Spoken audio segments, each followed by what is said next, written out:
Selamat datang di channel Raja Peristiwa. Simak dan tonton peristiwa-peristiwa di belahan dunia yang wajib kamu ketahui. Jangan lupa subscribe, tekan tanda lonceng demi kelangsungan channel ini. Peristiwa tanggal 21 Mei.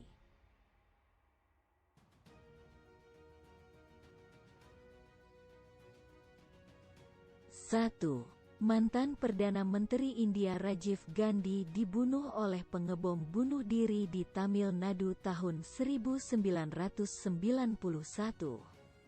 Perdana Menteri India termuda ini sama seperti ibunya menjadi korban pembunuhan. Ia menjadi korban bom bunuh diri yang dilakukan seorang wanita anggota separatis Tamil.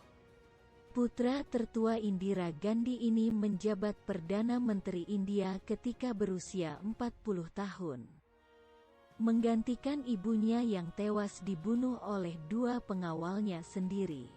Ia lahir di Mumbai di rumah nenek sepupunya, adik perempuan Jawaharlal Nehru, 3 tahun sebelum India meraih kemerdekaan. Nehru memilihkan nama Rajiv dalam bahasa Sanskerta yang berarti bunga seroja. Mengutip Matra, saat berusia 2 tahun Rajiv dibawa Indira menemui Mahatma Gandhi. Saat itu Mahatma dipersalahkan kaum pengungsi Hindu dari Pakistan karena membiarkan India terlepas dari Pakistan. Rajiv kecil sempat mempermainkan jubah sang Mahatma, yang keesokan harinya mati ditembak mati oleh seorang Hindu fanatik. Rajiv menjabat sebagai Perdana Menteri pada periode tanggal 31 Oktober tahun 1984 sampai 2 Desember tahun 1989. Pada pertengahan 1987, skandal Bofors merusak citra Rajiv yang bebas korupsi, dan mengakibatkan kekalahan besar bagi partainya dalam pemilu 1989. Gandhi tetap menjadi Presiden Kongres sampai pemilu tahun 1991. Mengutip Wikipedia, saat berkampanye untuk pemilihan umum, ia dibunuh oleh seorang pelaku bom bunuh diri. Rajiv akhirnya meninggal dengan cara yang sama seperti para pendahulunya yang tewas karena pembunuhan. Tanggal 21 Mei tahun 1991, Rajiv melangkah keluar dari mobilnya. Malam itu dia disambut hangat para pendukungnya di sebuah kuil di Sri Perembudur, kota pertama yang dikunjunginya dalam rangkaian masa kampanye menuju kursi Perdana Menteri. Sekitar 10.000 orang hadir di sana. Mereka datang dari penjuru desa, mengeluh-elukan sang Talaifar. Namun, pengamanan yang diberikan terasa kurang.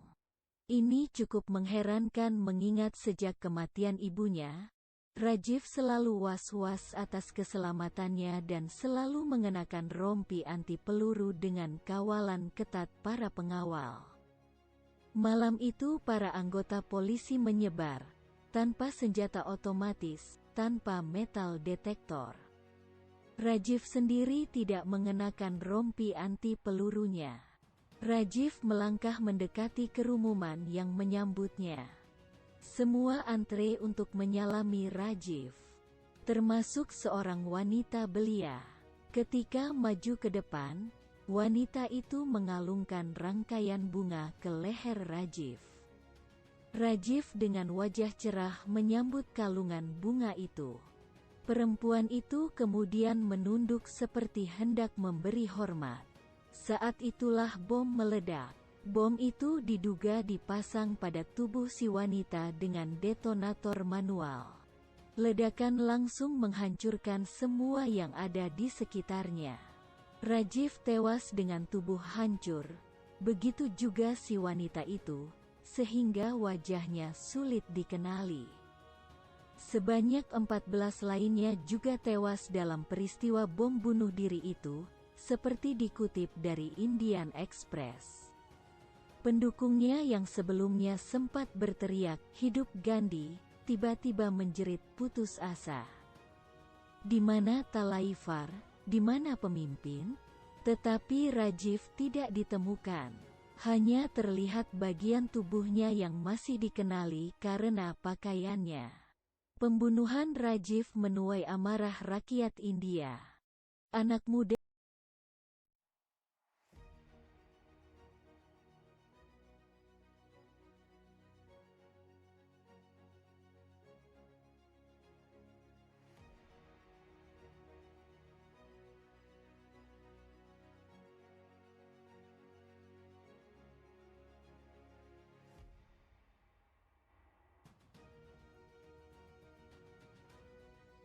2. Presiden Soeharto mengumumkan pengunduran dirinya tahun 1998. Terpilihnya Soeharto untuk ketujuh kalinya sebagai Presiden RI pada Maret tahun 1998 membuat situasi dalam negeri semakin bergejolak. Penolakan secara terang-terangan akan keterpilihan kembali penguasa Orde Baru kian terasa. Puncaknya pada bulan Mei tahun 1998 di mana terjadi penembakan 4 mahasiswa Universitas Trisakti yang kemudian dijuluki sebagai martir reformasi. Kejadian ini menyulut protes rakyat dalam skala masif yang dimotori oleh mahasiswa. Mereka mulai meninggalkan metode mimbar bebas di kampus-kampus dan mulai turun ke jalan. Hingga pada tanggal 18 Mei tahun 1998, ribuan mahasiswa berhasil menduduki gedung DPR MPR, salah satu simbol perpanjangan tangan kuasa Soeharto ketika itu. Meski mendapat protes hebat, Soeharto bergeming. Di tengah hiruk-pikuk itu dia masih berupaya menyusun kabinet barunya yakni Kabinet Reformasi, sebagai upaya untuk memperoleh kembali kepercayaan rakyat. Namun, alih-alih mendapat dukungan, sebanyak 14 Menteri Kabinet Pembangunan 7 yang kembali masuk dalam Kabinet Reformasi tiba-tiba saja mengundurkan diri pada tanggal 20 Mei tahun 1998 pukul 20. Dikutip dari Presiden, daripada Soeharto. Sebuah surat dilayangkan para menteri itu kepada Yusril Iza Mahendra selaku staf ahli Presiden. Isinya, mereka secara implisit menyarankan Soeharto mengambil langkah cepat untuk memenuhi keinginan masyarakat yang memintanya mundur. Ke-14 menteri yang mengundurkan diri itu adalah Akbar Tanjung, Amhendro Priyono, Ginanjar Kartasasmita, Giri Suseno Hadiharjono, Haryanto Danutir, Justika S. Baharsyah, Kuntoro Mangkusubroto, Rahmadi Bambang Sumadijo, Rahadi Ramelan, Subiakto Cakrawedaya, Sanyoto Sastrowardoyo, Sumahadi, Theo L. Sambuaga, dan Tanri Abeng. Tak lama setelah surat itu sampai ke Soeharto, pria yang dijuluki The Smiling General ini pun menyatakan niatnya untuk mundur. Yusril kemudian yang menyusun naskah pidato pengunduran diri sang penguasa selama 32 tahun itu. Pada saat naskah itu diserahkan, Soeharto sempat menuliskan tambahan pidatonya sendiri di lembar kosong. Pada Kamis, tanggal 21 Mei tahun 1998 sekitar pukul 9, Soeharto sudah mengenakan safari warna gelap dan berpeci. Dengan langkah tenang, dia meninggalkan ruang Jepara yang ada di Istana Negara menuju ruang Credentials. Dia kemudian berdiri di depan mikrofon.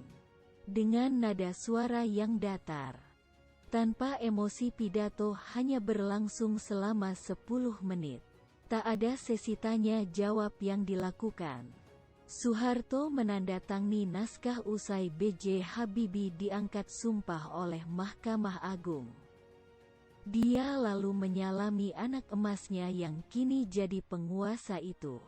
Tanpa ada satu kata pun disampaikan kepada Habibie, Soeharto langsung meninggalkan ruang Credentials. Ditemani putrinya, Mbak Tutut, Soeharto menemui pimpinan DPR MPR yang menunggu di ruang Jepara tanpa tahu apa yang terjadi selama 10 menit itu. Ketika sampai di ruangan itu, Soeharto menyampaikan dia sudah menyatakan pengunduran dirinya sekaligus serah terima jabatan presiden kepada B.J. Habibie. Sesudah menyampaikan itu, Soeharto keluar dari istana menuruni anak